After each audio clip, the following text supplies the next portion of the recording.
21 আগস্টের গ্রেনেড হামলা বাংলাদেশের রাজনৈতিক ইতিহাসে একটি অন্যতম ন্যাক্কারজনক ঘটনা। সেটি কোনো রাজনীতিবিদ কিংবা কোনো রাজনৈতিক সংগঠনের সাথে এই ধরনের ঘটনা ঘটুক, নিঃসন্দেহে বাংলাদেশের সাধারণ মানুষ থেকে শুরু করে কেউই সেটি প্রত্যাশা করে না। সেই 21 আগস্ট নিয়ে রয়েছে নানান রকম আলোচনা সমালোচনা। কেউ কেউ বড় রাজনীতিবিদদেরকে যেমন অভিযোগের আঙুল তুলেছেন, তেমনি আসলে এটিকে পুরোপুরি রাজনৈতিক প্রতিহিংসামূলক ঘটনা বলেও আমরা অনেকবার দেখার চেষ্টা করেছি।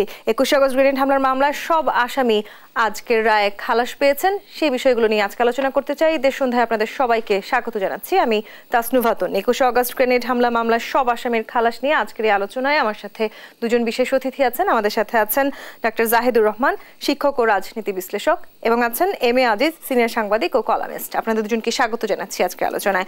এম এ আজিজ, 21 আগস্টের গ্রেনেড হামলা, এই দিনটি নিয়ে আসলে আমরা দীর্ঘ 16-17 বছর ধরে এক ধরনের গল্প শুনেছি। আজকের ঘটনায় কি তাহলে আসলে সেই গল্প পাল্টে গেল? অর্থাৎ ফ্যাসিস্ট সরকার 21 আগস্ট নিয়ে যা কিছু বলেছিল সবকিছুই কি তার মানে মিথ্যা ছিল? কারণ সব আসামি খালাস পেয়েছেন এই মামলায়। ধন্যবাদ আপনাকে। 21 গ্রেনেড হামলা রাজনৈতিক অঙ্গনে বিভেদের কিন্তু বিষবাষ্প ছড়াইছে। আপনি দেখেন 21 গ্রেনেড হামলা বিএনপির সময়ে জর্জ মিয়া সাজানো হয়, এটা একটা বড় বিতর্ক। 2, 1/11 সরকারের সময় এটার কিন্তু 64 সাক্ষ্য গ্রহণ করা হয় এবং মুফতি হান্নান, যাকে প্রধান এই ঘটনা ঘটানোর হিসেবে দায়ী করা হয়, তাকেও সাক্ষী করা হয় যে এখানে তারেক রহমান সহ অন্যান্য জড়িত ছিল। তাকে কিন্তু সাক্ষী গ্রহণের আগেই কিন্তু ফাঁসি দেওয়া হয় অন্য মামলায়। দ্বিতীয়টা হচ্ছে পুনঃ আওয়ামী লীগ ক্ষমতায় আসে, পুনঃ তদন্ত হয়। তদন্তে একটা রিটায়ার্ড লোক, পুলিশ অফিসার কাহার, আব্দুল কাহার, তাকে দিয়ে তদন্ত করানো হয়।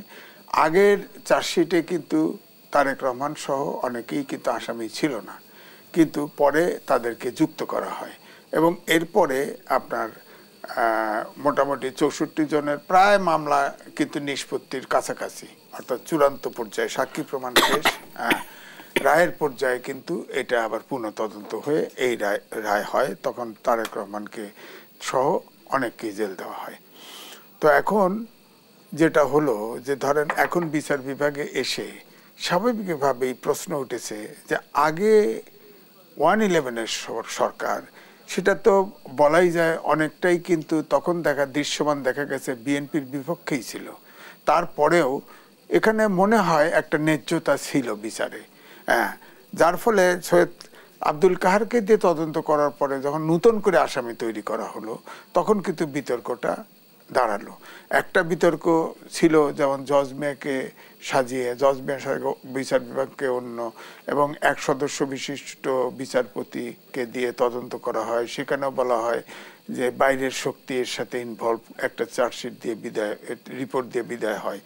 এইসব নানান, অর্থাৎ বিএনপি সরকারের সময় কেসটাকে সঠিকভাবে চলতে দেওয়া হয়েছে, এটাও যেমন জনমনে মনে করে না।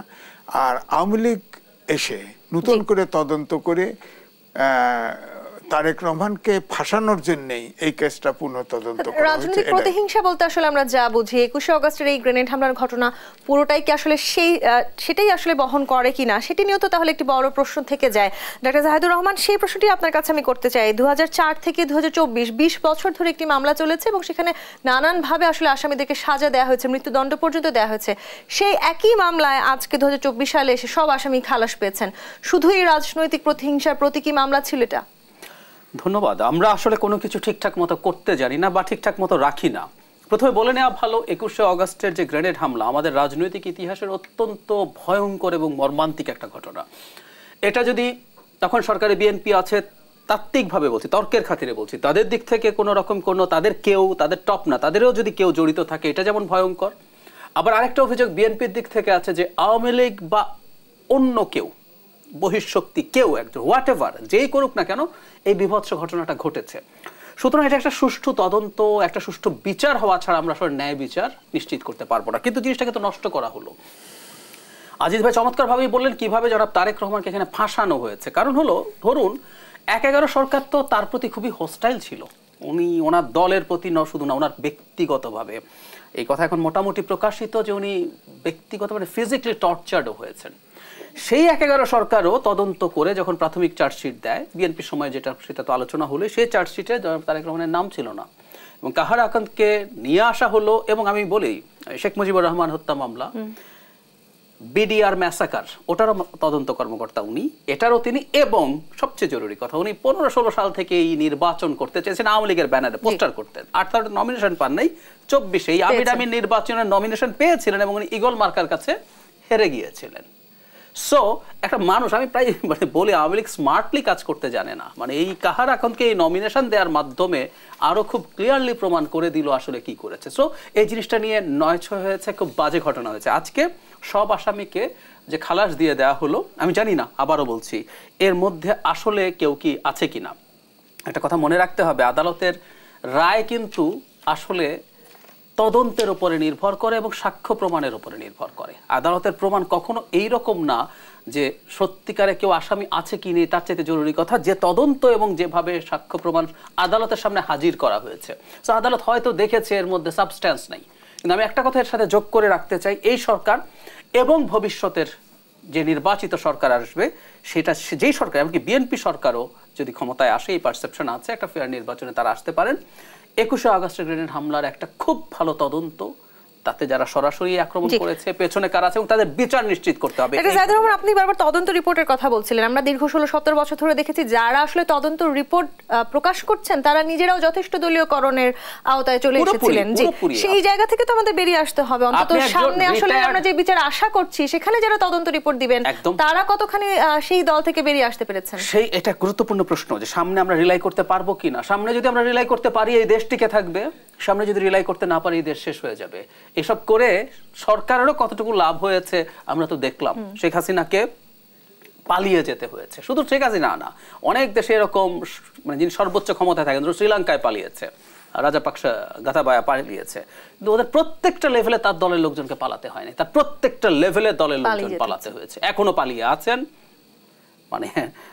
ইমাম মুফতি সবাই পালিয়েছেন, এই হচ্ছে পরিস্থিতি। সো আমরা আশা করি ভবিষ্যতে যারা আসবেন তারা এই জায়গাগুলো থেকে শিখবেন। কিন্তু এই যে দলীয়করণের কথা আমরা বলছি বারবার, এম এ আজিজ তদন্ত রিপোর্ট নিয়ে এক ধরনের শঙ্কা তো আছেই। আমরা দেখতেই পেলাম আসলে পুরোপুরি একটি রিপোর্ট যেখানে পাল্টে যায়, পুরোপুরি ভাবে একটি মামলার রায় পাল্টে যেতে বাধ্য হয়েছে। তার মানে আসলে এটি বলছিলেন ডাক্তার জাহিদুর রহমান, ইমাম থেকে শুরু করে জজ কিংবা বিচার কাজের সাথে যারা জড়িত ছিলেন তাদেরকেও পালিয়ে যেতে হয়েছে। সেখান থেকে আমাদের তো বেরিয়ে আসতে হবে। তার মানে সামনে আসলে আমরা যে বিশাল ফ্যাসিস্টদের বিরুদ্ধে যে মামলাগুলো হয়েছে, সেখানে আমরা একটি বিচার প্রত্যাশা করছি। সেই বিচার সুষ্ঠু হবে কিনা? না, দেখেন, আপনি এই সরকার আসলো, আসার পরে শীর্ষ সন্ত্রাসী কয়েকজন বেরিয়ে গেল। হ্যাঁ, সাবের হোসেনের মামলা 6টা হত্যা মামলা একদিনে জামিন পেল। এটা কি সম্ভব? হিয়ারিং লাগে নাই? 6টা মামলা কি করে জামিন হয় একসাথে? হিয়ারিং দিতেও তো 6 দিন লাগে নাই। সুতরাং এই জন্য আমি বলছি, বিচার বিভাগে হস্তক্ষেপ করা কিন্তু উচিত না। কারণ তার মানে কি অন্তর্বর্তীকালীন সরকারের সময় এসে আসলে বিচার বিভাগ যথেষ্টভাবে হস্তক্ষেপ করা হচ্ছে কিনা আমার কাছে এখনো প্রমাণ নাই। তবে আমার কাছে প্রশ্ন, একটি হত্যা মামলা, 6টি মামলা একই ব্যক্তির নামে, 6টি হত্যা মামলা একই দিনে জামিন হয় কি করে? এটা তো বড় প্রশ্ন। যদিও আনঅফিশিয়ালি আমি ঘটনা জানি, সেটা তো আর বলবো না। এইটাতে প্রশ্ন আসে বিচার বিভাগের উপরে, যে একটি দিনে 6টি হয়ে যায়। তারেক রহমানের বিরুদ্ধে অনেক মামলা, আমরা শুনতাম এতদিন 80 মামলা, এখন শুনলাম যে 120টাকে মামলা, একটা করে মামলা কোত্থেকে আসে, তারপরে এটা মুভ করে। একটা মামলা কোত্থেকে, এটা তারেক রহমানও জানে না হয়তো তার বিরুদ্ধে কতগুলো মামলা আছে এরকম। তো এই যে অদৃশ্য মামলা, তো আমার কথা হলো যে আপনি পিচ্চি হান্নান, অমক খান, পিচ্চি হেলাল, অমক সমক শীর্ষ সন্ত্রাসীদের জামিন দেন, একদিনে 6টা মামলা খুনের আসামি জামিন দিতে পারেন। তো তারেক রহমানের মামলা এতদিন ঝোলে কেন? তাহলে প্রশ্ন এটাই। এর ভিতরে যেগুলো প্রশ্নবিদ্ধ একবারে তো সব দিতে পারতেন খালাস করে, তা তো দেন নাই। আবার আসলে কোনো কারণে অন্তর্বর্তীকালীন সরকার একটু তাড়াহুড়ো করতে চাননি, সেটিও কি হতে পারে কিনা ডাক্তার জাহিদুর রহমান, যে আমি আসলাম এবং সব রাজনৈতিক মামলাগুলোকে একদিনেই খালাস দিয়ে দিলাম, সেটিও একটি বড় প্রশ্নের কারণ হয়ে দাঁড়াতে পারতো কিনা? হতে পারতো। আবার সেটা যদি প্রশ্নের কারণ হয়ে থাকে, আজিজ ভাই যেটা বললেন, যেটা আবার হয়েছে, উনি একজন রাজনৈতিক ব্যক্তি, তার ক্ষেত্রে এটা কেন হলো, এটাও প্রশ্ন তৈরি করে। সো এটা খুব জরুরি, মানে বাস্তবে কি হয়েছে সেটা সরিয়ে রাখে বিচার সম্পর্কে একটা কথা বলা হয়, ন্যায় বিচার শুধু হলেই হবে না, জুরিসপ্রুডেন্স এটা পড়ানো হয়, ন্যায় বিচার যে হচ্ছে এটা পারসিভড হতে হবে, মানে মানুষের কাছে মনে হতেও হবে যে ন্যায় বিচার হচ্ছে। সো এমন কিছু সরকারের জায়গা থেকে করা উচিত না যাতে এই পারসেপশনটা নষ্ট হয়। ভেতরের তথ্য আমি জানি না, আজিজ ভাই জানেন, কিন্তু আমি দূর থেকে তো আমার কাছে এই প্রশ্ন তো উঠছে, এই প্রশ্ন ওঠা ইটসেলফই শুধু এই প্রশ্ন নিয়ে নয়, এম এ আজিজ, আমরা বিগত 2 সপ্তাহ ধরে আসলে বাংলাদেশে যেই ধরনের ঘটনাগুলো ঘটছে দেখছি, যেই ধরনের বিক্ষোভ, সংঘাত, সহিংসতার ঘটনা ঘটেছে, সেটি নিয়েও তো আসলে অন্তর্বর্তীকালীন সরকারের তারা আসলে কিভাবে পদক্ষেপ নিতে পারেন সেটি নিয়ে একটি প্রশ্ন উঠেছে। ঢাকা মেট্রোপলিটন পুলিশ একটি আলটিমেটাম দিয়েছিলেন যে 48 ঘন্টার মধ্যে শিক্ষা প্রতিষ্ঠানে যারা ভাঙচুর করেছে তাদেরকে ধরাবে। আমরা হয়তো ভুলেও গেছি যে আসলে একটি আলটিমেটাম ছিল। বারবার কি তাহলে আমরা আলটিমেটামের সময়গুলো বা মেট্রোপলিটন পুলিশের পক্ষ থেকে যেভাবে বলা হচ্ছে সব ভুলেই যেতে থাকবো? না, দেখেন যে ঘটনাগুলি ঘটেছে, আমি সব সংক্ষেপে বলতে গেলে পুলিশ এখনো ট্রমার থেকে বেরোতে পারে নাই। আপনি দেখেন যখন ভাঙচুর হয় যাত্রাবাড়ি সেই হসপিটাল, তার 3 ঘন্টা পরে পুলিশ গেছে। পুলিশ গেছে, খালি যেতে পারে নাই, যেতে পারতো হয়তো, আমার ধারণা যায় নাই। কারণ পুলিশ গেলে যেভাবে ছাত্ররা বেপরোয়া হয়ে গেছিল, আমরা আপনাদের টেলিভিশনগুলোতে দেখেছি, সেখানে তো সাউন্ড গ্রেনেড, টিয়ার গ্যাস, কিন্তু বারবার ছাত্ররা আসলে চাইলেই যা ইচ্ছা তাই করতে পারবেন, সেই ধারণা তো ভুল। সেখান থেকেও তো বেরিয়ে আসার সময় এসেছে। ঠিক আছে, আমি বলছি শোনেন, তো পুলিশ মনে করেছে আবার আমি টিয়ার গ্যাস যদি সেল মারি, সাউন্ড গ্রেনেড মারি বা লাঠিচার্জ করি, তাহলে আবার বলবে যে আমরা ফ্যাসিস্টের দোষর, এগুলোকে ধরো। সুতরাং পুলিশকে তো ট্রমাটাইজ থেকে বের করানো যায় নাই। ব্যাপারটা হলো যে পুলিশের ভিতরে গুলি করেছে, আমরা দেখেছি। এটা তো সাক্ষী, মানে টেলিভিশন দেখলেও পাওয়া যায়, ফুটেজ দেখলেও পাওয়া যায়। কারা গুলি করেছে, 100 দিন পার দিছে, তাদের শনাক্ত করা উচিত ছিল। কোন পুলিশরা দুর্নীতি করেছে এটা শনাক্ত করে তাদের জেলে পাঠায় দেন, বাকিগুলোকে সাধারণ ক্ষমা ঘোষণা করে দিতেন। আমার মনে হয় অনেক বেশি এর চাইতে পুলিশ যে এখন যে ইনঅ্যাকশনে আছে এর থেকে অন্তর্বর্তীকালীন সরকার চাইলে আসলে যথেষ্ট কঠোর হতে পারতেন, সেখান থেকেও তারা একটু সরে আছেন কি না? কঠোর হওয়ার প্রশ্ন না, প্রশ্ন হলো অন্তর্বর্তীকালীন সরকার কচ্ছপ গতিতে চলছে। আমার কথা হচ্ছে প্রত্যেকটা অ্যাকশনে তো একটা বিপ্লবী সরকারের যে গতি থাকে, সেই গতি তো নাই। সেই কচ্ছপের গতিকে কি আসলে খরগোশের গতিতে আমরা দেখবো কি না? ডাক্তার জাহিদুর রহমান, সেই সম্ভাবনা আছে নাকি আরো কচ্ছপের গতি থেকে আরো ধীর হতে থাকবে? আমি ঠিক জানি না। আপনি যেটা বলছেন কঠোর হওয়ার প্রসঙ্গে, আমি যে প্রসঙ্গে একটু বলতে চাই, বল প্রয়োগ করা একটা সরকারের খুব গুরুত্বপূর্ণ কাজের অংশ। শুনতে খারাপ শোনায়, কিন্তু একটা স্টেটের এই যে আইন শৃঙ্খলা রক্ষাকারী বাহিনী আপনি তৈরি করেন, বিভিন্ন মাত্রার বল প্রয়োগের অস্ত্র, টিয়ার গ্যাস আছে, সাউন্ড গ্রেনেড আছে, আপনি রাবার বুলেট আছে, পরে ইভেন প্রাণঘাতী গুলিও আছে, এগুলো রাষ্ট্রের থাকে বাহিনীগুলোর কাছে, কারণ আপনাকে বল প্রয়োগ করতে হয়, বল প্রয়োগ করার পরিস্থিতি তৈরি হয়। আমার কাছে মনে হয় সরকার হেসিট্যান্ট, কারণ সরকারের উপদেষ্টাকে আমি কিন্তু এই কথা বলতে শুনেছি যে এটা করলেই তো আপনারা বলবেন আগের মতো। আমি এটাকে একটু শুদ্ধ করে দিতে চাই। বল প্রয়োগ তখনই সমালোচনার শিকার হবে যখন বৃহত্তর জনগোষ্ঠীর কাছে, সেটা হচ্ছে যখন আমি দেখব আপনি অনৈতিকভাবে বল প্রয়োগ করছেন। শেখ হাসিনার বল প্রয়োগ আমরা নেই, কারণ হলো শেখ হাসিনা অনৈতিক অসভ্যভাবে বল প্রয়োগ করেছেন। কিন্তু আমরা যদি দেখি কোনো একটা জায়গায় সরকার বল প্রয়োগ করছে, সেটা নৈতিকভাবে করছে, লেজিটিমেটলি করছে, এবং ন্যূনতম আরেকটা অভিযোগ শেখ হাসিনাদের বিরুদ্ধে ছিল ডিসপ্রপোর্শনেট বল প্রয়োগ করা, মানে আপনার যে ঘটনা ঘটেছে তার তুলনায় আপনি কয়েক গুণ বেশি হ্যান্ডেল না করে আপনি বল প্রয়োগ করে ফেলেছেন। সো এগুলো যদি না হয় লেজিটিমেটলি এবং যদি মোটামুটি সফটলি তারা এগুলো হ্যান্ডেল করেন বল প্রয়োগ করেও, সেগুলো আমার মনে হয় না জনগণের সমস্যা হয়। বরং এই ঘটনাগুলো যখন ঘটলো, ধরুন একটা দুটো কলেজ ঘোষণা দিয়েছে mega Monday, super Sunday, so mega মানডেতে ঘোষণা দিয়েছেন আগের দিন, ওই 2 কলেজ থেকে যেখানে হামলা করতে যাচ্ছেন, এটা 5-6 কিলোমিটার, তারা এখান থেকে রীতিমতো মিছিল করে ওইদিকে যাচ্ছে, তাদেরকে কেউ থামাতে পারলো না। কি হলো? আপনি বল প্রয়োগ করলেন না, কিন্তু এই যে ঘটনা ঘটলো এই রাষ্ট্রের ব্যর্থতা হিসাবে, সরকারের ব্যর্থতা হিসাবে শোকেসড হলো। আপনি ভারতের মিডিয়া যান, দেখবেন এই ঘটনাটাকে কিভাবে দেখানো হচ্ছে যে ডক্টর ইউনূসের সরকার তো কার্যকরী না। সো এটার কিন্তু ওই প্রবলেমটা জায়গা আছে। সো তাদেরকে এই ব্যাপারগুলো নিশ্চিত করতে হবে। এবং আবার আপনি যে বললেন যে ভারতীয় মিডিয়া আসলে আমাদের বিরুদ্ধে নানান রকম প্রোপাগান্ডা প্রচার করছে, সেখানে একটু জানতে চাই, যে কোনো মূল্যে পতিত স্বৈরাচারের ফেরত আসা আমাদেরকে ঠেকাতে হবে, মাত্র 3.5 মাসে এই প্রশ্নই বা কেন আমাদের করতে হবে? কেন তারা ফিরে আসতে পারে সেটি আমরা কেন ভাবছি? তার মানে যারা আসলে এই আন্দোলন করেছিলেন তাদের মাঝে কি ইতিমধ্যে আত্মবিশ্বাসের অভাব শুরু হয়েছে কিনা? এই প্রশ্নটি রেখে আমি একটি বিরতিতে যেতে চাই। দেশ সন্ধ্যায় বিরতি নিয়ে ফিরছি, সাথেই থাকুন।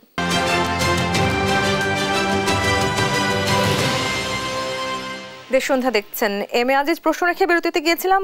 মাত্র 3.5 মাস পরেই আসলে এই স্বৈরাচার সরকারের ফিরে আসা ঠেকানোর একটি প্রশ্ন উঠে এসছে। তার মানে কি আসলে আন্দোলনকারী যারা ছিলেন তাদের আত্মবিশ্বাসের অভাব হচ্ছে ইতিমধ্যে, নাকি আসলে অন্তর্বর্তীকালীন সরকারের সাথে তাদের এক ধরনের দূরত্ব সৃষ্টি হয়েছে?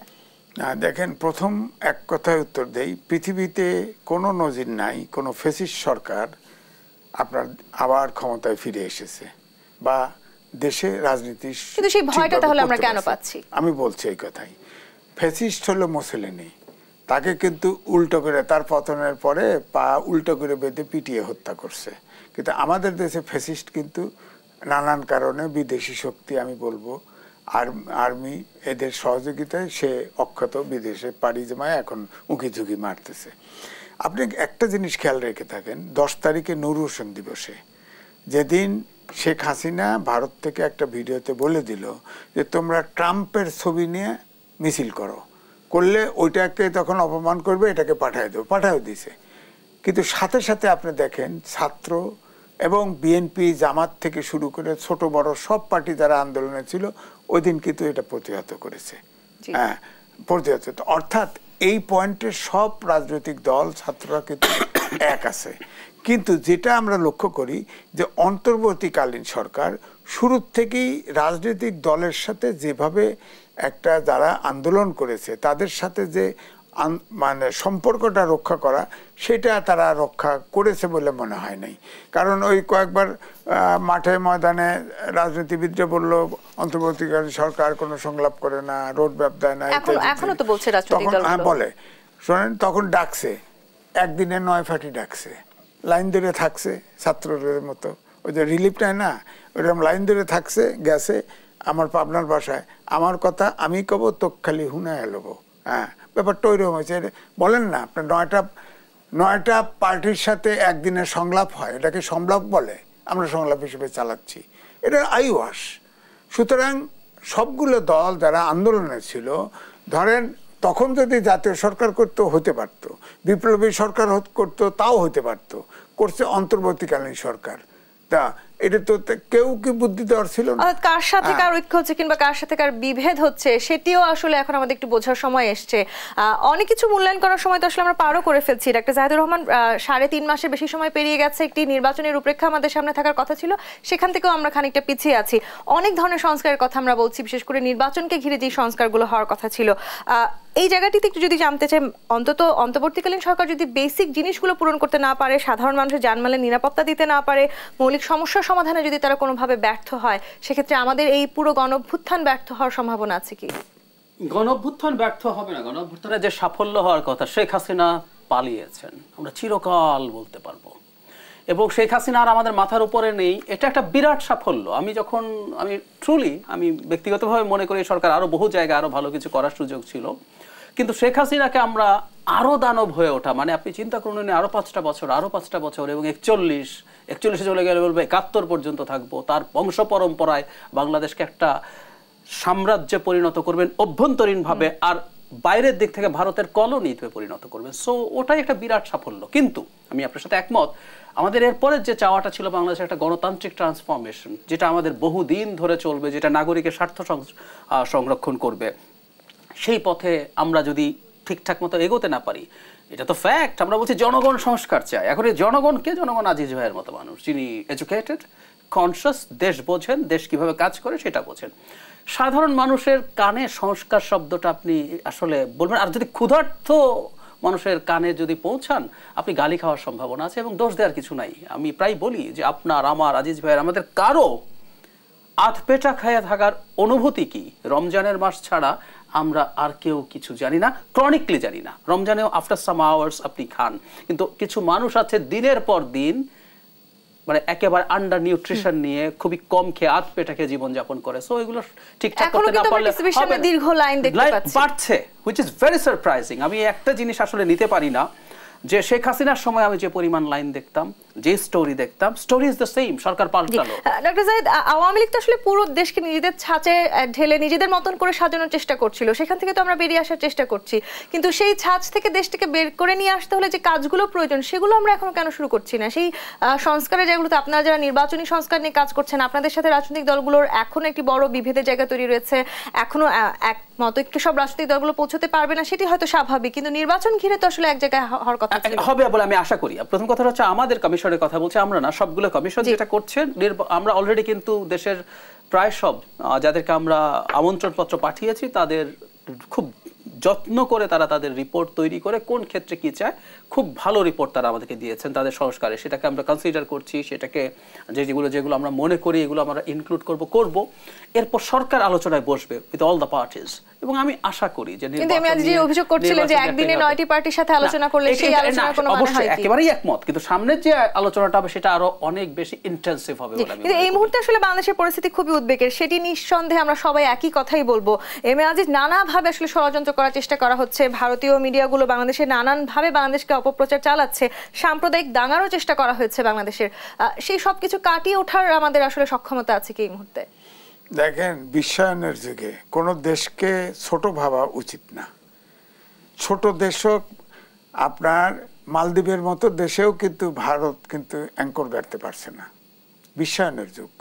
ভারত যদি মনে করে থাকে, আমরা ছাত্র জীবনে স্লোগান দিয়েছি, ভারতীয় সম্প্রসারণবাদ ধ্বংস হোক নিবাদ যাক। ভারত দেখেন দক্ষিণ এশিয়ার একটি দেশের সাথে সম্পর্ক নাই, আমাদের দেশে শুধু শেখ হাসিনার সাথে সম্পর্ক ছিল। আমরা টকশো করেছি, আওয়ামী লীগের মন্ত্রী নেতাদের সাথেও করেছি, তারাও যখন একান্তে কথা বলেছে অনেক কিছুই পছন্দ করে নাই। কারণ এখানে যদি আমি একটু একটা প্রশ্ন করতে চাই, আমি আজ আপনি নিশ্চয়ই জানেন কোন একটি আন্তর্জাতিক সংবাদ সংস্থা ভারতীয় পররাষ্ট্রমন্ত্রীকে জিজ্ঞেস করেছিলেন শেখ হাসিনার ব্যাপারে ভারত আসলে কিভাবে তার সিকিউরিটি নিশ্চিত করছে, তিনি উত্তর দিয়েছিলেন এই মুহূর্তে শেখ হাসিনার জন্য সিক্রেসি ইজ সিকিউরিটি। এত গোপনীয়তা কেন তার মানে শেখ হাসিনার জন্য?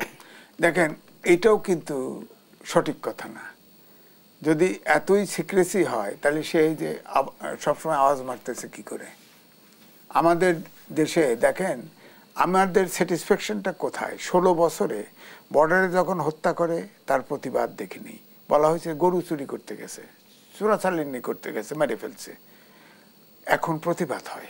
এখানেই একটা স্বাধীন দেশের নাগরিক হিসাবে আমার স্যাটিসফ্যাকশন। জি, প্রতিবাদের কথা আপনি বলছিলেন, কিন্তু ডক্টর জাহিদুর রহমান, এই প্রতিবাদ আসলে আমরা যতখানি কঠোরভাবে আমাদের দেওয়ার কথা ছিল, কিংবা আসলে আমি যদি কূটনৈতিকভাবেও বলি ঠিক যেভাবে আমাদের দেওয়ার প্রয়োজন ছিল সেভাবে কি বাংলাদেশ দিতে পারছে? সেভাবে দিতে পারছে, বরং উল্টো আমরা যতটুকু দিচ্ছি এটাকে অনেক বেশি কঠোর মনে করছে ভারত। কারণ আপনি এতদিন ডিল করেছেন আপনি একজন স্লেভের সাথে, কৃতদাসের সাথে, তো তার সাথে এখনো তারা নানাভাবে কিন্তু আমাদেরকে হুমকি দিয়ে যাচ্ছে। এই হুমকি ইটসেলফ প্রমাণ করে আমাদের যে প্রতিবাদ, আমাদের যতটা কঠোর হওয়া দরকার। আমরা অনেক কঠোর বক্তব্য দিয়েছি তাও না, আসলে সমস্যা হয়েছে কি, আপনি একটা স্বাধীন সার্বভৌম দেশের সরকার প্রধানের মতো কথা বলবেন এটুকুই ভারত নিতে প্রস্তুত না। আপনি সারাক্ষণ জি হুজুর করবেন, আপনি তো স্লেভ, আপনি মাথা তুলে দাঁড়িয়ে স্বাধীন দেশের মতো কথা বলছেন কেন? অনেক কঠোর বলছি না, কিন্তু ওই যে শেখ হাসিনা আগে যা করতেন তার তুলনায় ডেফিনেটলি ডিফারেন্ট, এবং এটাই তারা নিতে পারছে না। এই নিতে না পারার কারণে তারা আমাদেরকে পাল্টা নানান ঝামেলা করার চেষ্টা করছে। এই মুহূর্তে যে ধরনের গুজব কিংবা ষড়যন্ত্র আসলে বাংলাদেশকে ঘিরে চলছে, সেই জায়গাটিতে জাতীয় ঐক্য সর্বোচ্চ গুরুত্বপূর্ণ, এটি অনেক রাজনৈতিক দলগুলোই বলার চেষ্টা করছে। কিন্তু সেই ঐক্য গড়তে হলেও তো আসলে অন্তর্বর্তীকালীন সরকারের সাথে যে সেতু বন্ধন তাদের তৈরি করার প্রয়োজন ছিল, সেটি আদৌ করতে পারছি কিনা আমরা এম এ আজিজ উত্তর নিব। আরো একটি বিরতি নিয়ে ফিরতে হবে, দেশ সন্ধ্যায় বিরতি নিয়ে ফিরছি, সাথেই থাকুন। দেশ সন্ধ্যা দেখছেন, এম এ আজিজ। প্রশ্ন রেখে বিরতিতে গিয়েছিলাম, এই মুহূর্তে দেশের যে অবস্থা, যে বাস্তবতায় আমরা দাঁড়িয়ে আছি, সেই জায়গাটি থেকে একটি জাতীয় ঐক্য খুবই গুরুত্বপূর্ণ, সেটি সব রাজনৈতিক দল বারবার বলার চেষ্টা করছে, এমনকি অন্তর্বর্তীকালীন সরকার প্রধান তিনিও বলেছেন। কিন্তু সেই ঐক্যের জন্য আসলে যে সেতু বন্ধনটি আমাদের তৈরি করার কথা ছিল, সেটি আমরা তৈরি করতে পেরেছি পারি নাই। এখন যেভাবে ভারত আমাদেরকে উৎপীড়ন করছে, আমি এতে একটুও ভীত না, এবং বিজেপি লাইনের যত মিডিয়া আছে তারা এই অপপ্রচারগুলি করছে, তাতেও আমি কিন্তু একটু বিচলিত না।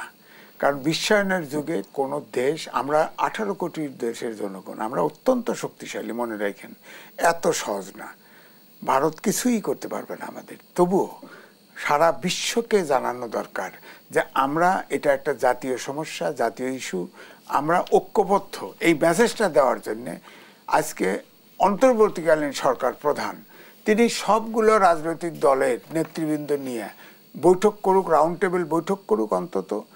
আর যদি সবচেয়ে ভালো হয় শহীদ মিনারে একটা সভা ডাকুক না, সমাবেশ ডাকুক না, ডক্টর ইউনূসের নেতৃত্বে একটা সভা ডাকুক, সব দল যাবে, সব নেতৃত্ব যাবে, সারা বিশ্বে মেসেজ যাবে। আর ডক্টর ইউনূসের ক্যারিসমা যে বক্তৃতা আছে, মোটিভেটিং বক্তৃতা, তিনি বক্তৃতা দিলে দেখেন সারা বিশ্ব কনভিন্স হবে। দেখ না, তাহলে তো আমরা এই যে উৎপীড়ন, এই উৎপীড়ন থেকেও তো রেহাই পাই। জি, কিন্তু এই মুহূর্তে আসলে যে অবস্থা আমরা দাঁড়িয়ে আছি ডাক্তার জাহিদুর রহমান, ভিন্ন ভিন্ন অবস্থানে আমরা দেখতে পাচ্ছি অনেকগুলো, বিশেষ করে ছাত্র নেতৃত্ব যারা ছিলেন একটা সময় 5 আগস্ট পর্যন্ত সবার আসলে একই উদ্দেশ্য ছিল, এখন আসলে উদ্দেশ্যগুলো ভিন্ন হয়ে যাচ্ছে। কি উদ্দেশ্য ভিন্ন হবেই, এটাই নিয়ম, এটাই গণতন্ত্র। মানে আমরা শেখ হাসিনার অধীনে থাকতে থাকতে আমাদের মনে হয়েছিল শেখ হাসিনা যা বলছেন উন্নয়ন, এটা উন্নয়ন হয়েছে বলতে হবে, আমাদের দ্বিমতের সুযোগ নেই। দ্বিমত হবে, কিন্তু সমস্যাটা একটু অন্য জায়গায়। সেটা হলো আমরা দ্বিমত করছি এবং এমনভাবে করছি উইচ ইজ ভেরি প্রবলেম্যাটিক। আমি রিসেন্টলি আমরা দেখবো যে যারা এই অভ্যুত্থানে বিভিন্ন দিক থেকে এসে একসাথে শেখ হাসিনার বিরুদ্ধে কাজ করেছেন, এখন পরস্পরের বিরুদ্ধে কনফ্রন্টেশনাল হচ্ছেন, সাংঘর্ষিক হয়ে পড়ছেন। এখন একজনকে আরেকজনকে ট্যাগ দিয়ে দিচ্ছেন। মানে আমরা শেখ হাসিনার সময় দেখতাম আপনাকে যদি জঙ্গি ট্যাগ দেওয়া যায়, জামাত শিবির ট্যাগ দেওয়া যায়, আপনাকে যা কিছু, আপনি আবরার ফাহাদ ভারতের আধিপত্যবাদের বিরুদ্ধে আপনার শিবির ট্যাগ দিলাম, পিটিয়ে মেরে ফেললাম। ঠিক একই রকম ভাবে এখন ভারতের দালাল, ঠিক একই রকম ভাবে এখন স্বৈরাচারী বা ফ্যাসিস্ট হাসিনার দালাল এই বলে ট্যাগ করছে যে মানুষটা দীর্ঘদিন হয়তো শেখ হাসিনার বিরুদ্ধেই ফাইট করেছেন। এই জিনিসগুলো ভয়ঙ্কর, এটা অ্যালার্মিং। আমাদের দ্বিমত আছে, সরকার কেমন হবে, নির্বাচন কবে হবে, কনস্টিটিউশন কেমন হবে, অন্যান্য সংস্কার কেমন হবে, রাজনৈতিক দল কেমন হবে, অনেক ইস্যু। একটা পত্রিকার বিরুদ্ধে অ্যাটিটিউড কেমন হবে, সমালোচনা করে না, পত্রিকা থাকা যাবে না, বন্ধ করে দিতে হবে, এই ধরনের অ্যাটিটিউড, এগুলো কনফ্রন্টেশন, এগুলো প্রবলেম। সেই জায়গাগুলোতে অন্তর্বর্তীকালীন সরকার আসলে যথেষ্ট ব্যবস্থা নিতে পারছে কিনা, নাকি তারা আসলে চুপ করে আছে? অনেকে বলার চেষ্টা করছেন আসলে তাদের এই ধীর গতির কারণ তারা তাদের নিজেদের অবস্থানটাকে আসলে দীর্ঘায়িত করতে চান। সেটি কতখানি সত্যি এম এ আজিজ? না, দেখেন এই পারসেপশনটা কিন্তু আছে, এই জন্যই সমস্যাটা তৈরি হচ্ছে। যে আজকে যদি একটা রোডম্যাপ দিত, সময়টা বেশি নেই, সমস্যা নাই, রোডম্যাপ দিলে জনগণের ভিতরে যারা সচেতন, সাধারণ জনগণ কিন্তু আসলে সংস্কার নিয়ে ভাবে টাবে না, তারা খাবার চায়, তারা নিরাপত্তা চায়, তারা এই বাজারঘাট। সুতরাং এটা নিরাপদ, এই যে সংস্কার নিয়ে আমরা মাথা ঘামাই।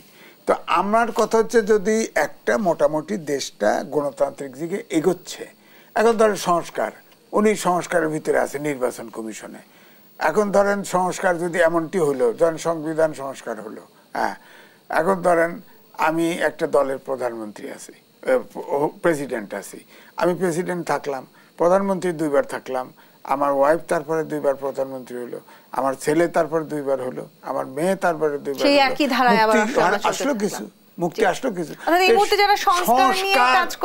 সংস্কার পৃথিবী যতদিন থাকবে সংস্কার থাকবে, বিজ্ঞানের যত অগ্রগতি থাকবে সাথে সাথে সংস্কার থাকবে। যেটা হলো রাজনীতিবিদদের মধ্যে, জনগণের মধ্যে, রাজনৈতিক দলের মধ্যে গণতান্ত্রিক চর্চা আসতে হবে। কতখানি সম্ভব ডাক্তার জাহিদুর রহমান, ছোট করে উত্তর চাই, এই সংস্কার আসলে রাজনীতিবিদদের মধ্যে, রাজনৈতিক দলগুলোর মাঝে কতখানি নিয়ে আসা সম্ভব? আমি সম্ভব মনে করি। তবে একটা কথা মনে রাখতে হবে, আমি সংস্কার বা এই ইস্যুতে আমরা মানে শেখ হাসিনাকে অনেক ফাইট করে বিদায় করেছি, তো পালাতে বাধ্য করেছি, তো আমাদের মনে হয় যে এবার আমরা সবকিছু খুব দ্রুত পারবো। একটা দেশের গণতান্ত্রিক ট্রান্সফরমেশন কোনোদিনও খুব দ্রুত ব্যাপার না। খেয়াল করুন, আমাদের নিজেদের মধ্যে, কালচারের মধ্যে স্বৈরাচার থাকার সমস্যা এই জায়গায়। আমি প্রায় এভাবে বলি, আমার সবার বিরুদ্ধে সাম পার্সেন্টেজ অফ শেখ হাসিনা আসলে ঢুকে গেছে, আমরা টের পাই না। কারো 50, কারো 10, কারো 15, কারো 3, কারো 1, কিন্তু আছে। সো এখান থেকে গণতান্ত্রিক হয়ে ওঠা সেটা সময় লাগবে, এবং এই সময়টুকু আমাদের নিতে হবে। সংস্কারের ব্যাপারটা হচ্ছে আমরা সেই সময়টাকে আমরা দীর্ঘায়িত করতে চাই না। দীর্ঘায়িত হবে, কারণ কি শেখ হাসিনা বাংলাদেশটাকে পেছনে নিয়ে গেছেন, মানে গণতান্ত্রিক পথের কথা বলছি আমি।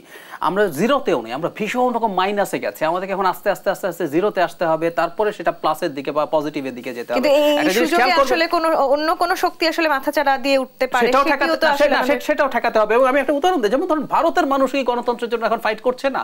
মোদি এসে সব মিডিয়াকে ক্যাপচার করে নেয় না, অথচ ভারত তো 70 বছর 75 বছর ধরে একদিনও সামরিক শাসনের মধ্যে ছিল না। কিন্তু এই গণতান্ত্রিক ভাবে একটা সরকার এসেই ভারতকে কি করছে, ট্রাম্প আমেরিকাকে কি করবে, এই ভয়ে আমেরিকান মানুষ এখন তটস্থ হয়ে আছে। সো এই ফাইটটা আসলে কোনোদিন শেষ হয় না, অথচ আমেরিকা 250 বছরের বেশি আনইন্টারাপ্টেড গণতন্ত্রের হিস্ট্রি আছে। সো ফাইট হয়, ফাইট।